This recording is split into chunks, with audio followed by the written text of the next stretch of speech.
Welcome back to Global Maritime News, the podcast, bringing you the most impactful news reports and analysis across the global shipping and supply chain industry over the past half week. I'm Levine, your host, and as of Thursday, the 24th of February, 10 p.m. Singapore time, these are the main stories. Starting off with Russia's invasion of Ukraine, we explore how this event could have wide-ranging impacts on shipping, global supply chains, ports, oil prices, and crewing. Moving on, hits on global supply chains are not slowing down anytime soon, as the fourth largest freight forwarder worldwide, Expeditors International, had to shut down all computer operating systems after a cyber attack. Moving on, in an update on the burning Ro-Ro car carrier, the Florence Ace, burning off the coast of Portugal, rough weather and seas have prevented salvage operations from progressing. And later in the podcast, we cover how Nordin is expanding into port logistics and how CMA-CGM has just launched its 6-month trial on biofuel across 32 container ships right here in Singapore. Starting off with the biggest headline around the world is Russia's invasion of Ukraine, with reports of explosions around Ukraine as Russia launches military attacks from several fronts and the sending of Russian troops into 4 regions of Ukraine. It is vital to see how this will have wide-ranging impacts on shipping, supply chains, ports, oil prices, and crewing. According to Reuters, Ukraine's military has halted all activity in its commercial ports in the aftermath of the Russian invasion. Vessels currently in the terminals should seek to leave as soon as possible if it is deemed safe to do so, according to a note to clients from London-based maritime security firm Dryad Global. However, with port movements still officially halted, it may be difficult to obtain clearance to do so, according to ship managers monitoring the situation, as reported by Tradewinds. An additional risk factor is Russian reactions to any vessels also sailing in this area. Over in Russia, movement of commercial ships have been suspended in the Azov Sea until further notice, according to Reuters. The sea hosts shallow water ports of smaller capacity, and though it is not as large as main ports in the Black Sea, it is still an internal sea passage with access to the Atlantic Ocean, going through the Black, Marmara, Aegean, and Mediterranean seas, so it could still be important to some trades. In Odessa, several ships, including 3 container ships, have been stranded and unable to leave the port, with several video reports on Twitter showing the port of Odessa and the Ukrainian Navy base on fire, with almost all of their equipment, facilities, and ships destroyed by the Russian Navy. It is clear that some port facilities are still at risk. Markets were also quick to respond to the invasion, with oil prices spiking while markets across Asia sank. Crude oil surged as the Brent touched $100 per barrel, the first time in 7 years, over concerns about Russia's energy exports. This 8% surge is a significant occurrence to pay attention to, as it can add to inflationary pressures and continue to drive up costs of global supply chains. For financial markets, as of 12:30 p.m. Singapore time today, Thursday, Singapore's ST index was down nearly 3%. The surges in crude oil prices will affect bunker prices, as these soaring prices will be another setback for global shipping, which is still dealing with the far-reaching effects of COVID, such as widespread congestion, supply chain disruption, and the worst-ever human resource crisis. Now, rising bunker prices are also causing a major headache that is unlikely to be alleviated anytime soon. Furthermore, global commodity trading patterns could be potentially changed after today's invasion. Sanctions from the United States and Europe, combined with the disruption of critical sea lanes, will drastically alter commodity flows in the coming days and weeks. Among those sanctioned is the company leading the construction of the Nord Stream 2 gas pipeline from Russia to Germany, as well as 5 ships belonging to the Russian container line Fesco. More Russian merchant ship sanctions are expected to be announced soon as well.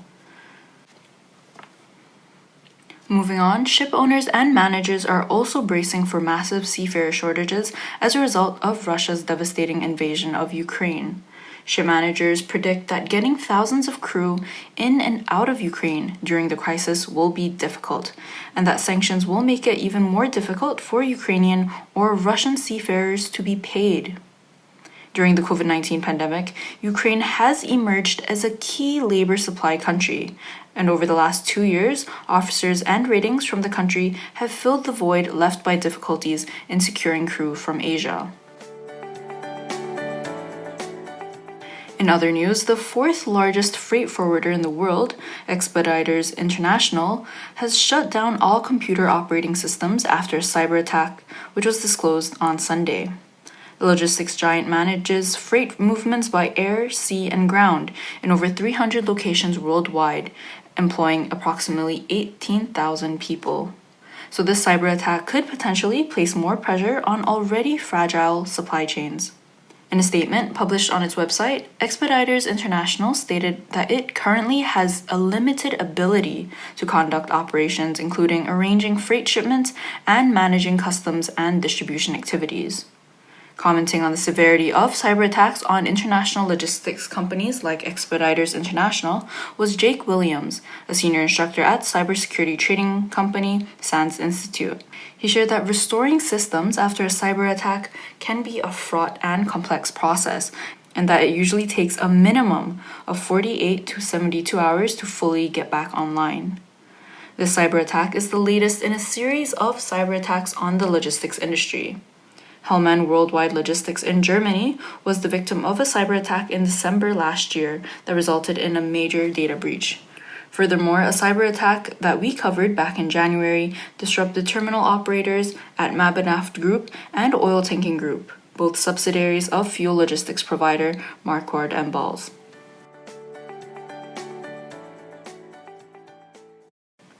In an update to last episode's news of the burning Felicity Ace loaded with luxury cars, unfortunately rough seas and weather have delayed the salvage operation and has continued to burn for more than a week. Waves as high as 2.5 meters battered the coast of Fayal on Wednesday, a testament to the strong winds and rough weather. Earlier in the week, Russell Group, a leading risk modeling company, estimated that the fire could cause expected losses of at least $155 million out of a total dollar value of goods estimated to be $438 million for car brands including Porsche, Audi, and Lamborghini that have cargo loaded on the ship. Commenting on this analysis was Suki Bazi, managing director of Russell Group, who shared that the steep figures show the precariousness of global supply chains.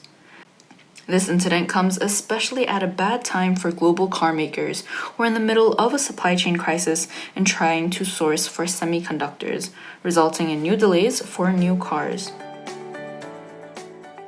Moving on to some lighter news, Nordin has expanded into the port logistics sector.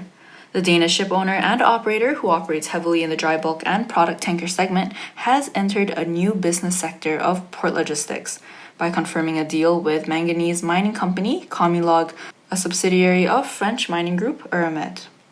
Nordin is responsible for establishing and operating a transshipment solution in Gabon, in Africa, under a 10-year agreement with a French manganese mining company with an investment of approximately $40 million. Commenting on Nordin's first logistics service offerings was Nordin's chief executive, Jan Rindbo, who shared that port logistics is an exciting new growth opportunity for them, as they are looking to take their business beyond a standard freight service to an innovative supply chain partner. The company also shared that Nordin will be establishing a floating transfer station 40 kilometers away from the existing port in Gabon to allow for the use of Cape-size vessels. Cargo will be transported from the port on barges to the floating transfer station. Cargo will be transported from the port on barges to the floating Cargo will be transported from the port on barges to the floating transfer station, where it will be then loaded onto vessels and then shipped to Asia. This new port logistics business will be managed by the newly established Logistics and Climate Solutions team, which was announced in December 2021. And this team concentrates on delivering efficient and sustainable supply chain solutions by investing in selected port logistics. And moving on to our final story of today, CMA CGM has launched global biofuel trials. So under this trial, 32 container ships will be running on various biofuel blends, including very, very interestingly, waste cooking oil.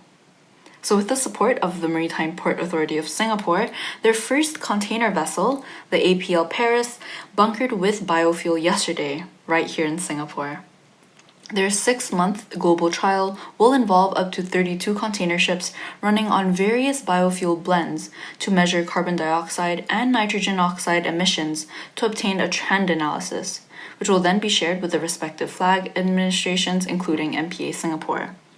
These trial vessels will serve a variety of trade lanes, including Asia, South America, Asia, Africa, and North Europe to North America, among others.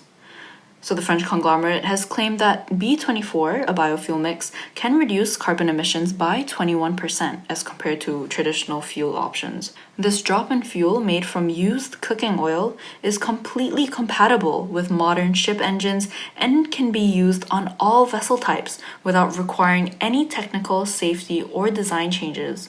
So this really allows ships to begin reducing emissions as quickly as possible. As such, biofuel, along with alternative fuels such as LNG and biomethane, are expected to account for up to 10% of the company's energy mix by 2023. So that's really just next year, which is really, really great. Sharing more about this move was Stéphane Courquin, CEO of CMA CGM Asia Pacific, who shared that this global biofuel trial and bunkering in Singapore advances their energy transition, paving the way for biofuel to scale up as one of the solutions to decarbonize shipping. With the use of biofuels being assessed over multiple key trade lanes and onboard ships of various sizes, the company will gather a really comprehensive data set to verify the biofuel's performance as a marine fuel and gain insights into facilitating a wider adoption of biofuel as a clean fuel.